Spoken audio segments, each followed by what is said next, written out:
हमारे व्यस्त जीवन में ईश्वर की आवाज़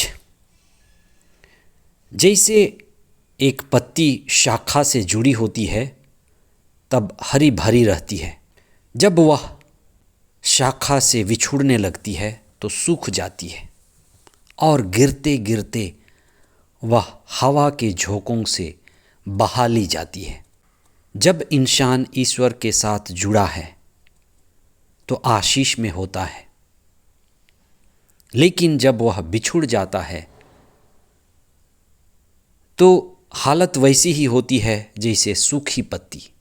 लेकिन सूखी पत्ती वापस शाखा में नहीं जुड़ सकती। हम मनुष्यों के लिए खुशखबरी है कि हम फिर से चेतनशील होकर चुनाव कर ईश्वर के साथ संयुक्त हो सकते हैं, जुड़ सकते हैं। 31वां सामान्य सप्ताह 7 नवंबर 2024 बृहस्पतिवार। पहला पाठ फिलिपियों के नाम संत पौलुस का पत्र अध्याय 3 पद संख्याएं 3 से 8 तक और संत लूकस का सुसमाचार अध्याय 15 पद संख्याएं 1 से 10 तक।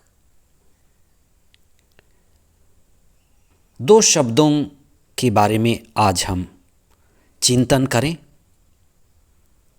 एक शब्द है मज़ा, प्लेजर, और दूसरा है आनंद। मज़ा आता है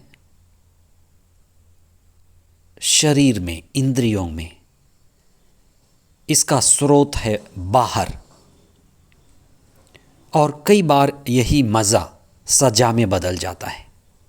संत पौलुस रोमियों को लिखते हुए अध्याय 14 पद संख्या 17 में लिखते हैं कि ईश्वर का राज्य खाने पीने का नहीं है, बाहरी नहीं है, और ये मज़ा बाहरी चीज़ों से आता है। मज़ा का स्रोत बाहर है और ये हर समय वही होता है। मज़ा एक ही होता है, उसी को हम फिर से दोहराते हैं और बहुत बार हम उसी के गुलाम हो जाते हैं। एक शब्द है आनंद। आनंद का स्रोत आत्मा है, इसलिए आनंद हमें मिलती है आत्मा से, आंतरिक स्रोत से। आत्मा की अनुभूति ही हमें आनंद देती है और आनंद हमेशा नई होती है, अद्भुत होती है। आज के सुसमाचार में ईसा नाकेदारों, पापियों और वेश्याओं का स्वागत करते हैं। वे उनके साथ खाते थे, पीते थे, उनके साथ उठते बैठते थे और उन्होंने उनके साथ रहकर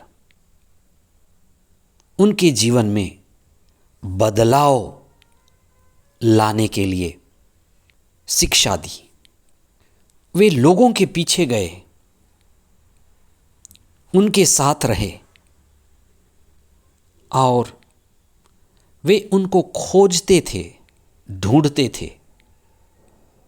धर्मशास्त्र कहता है कि मानव पुत्र खोजने और बचाने आया है।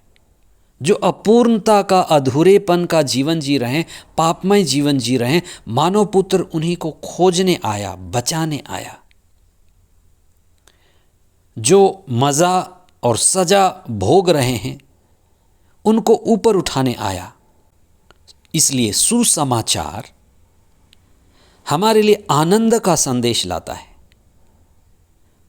आनंद का संदेश यानी आत्मा का संदेश।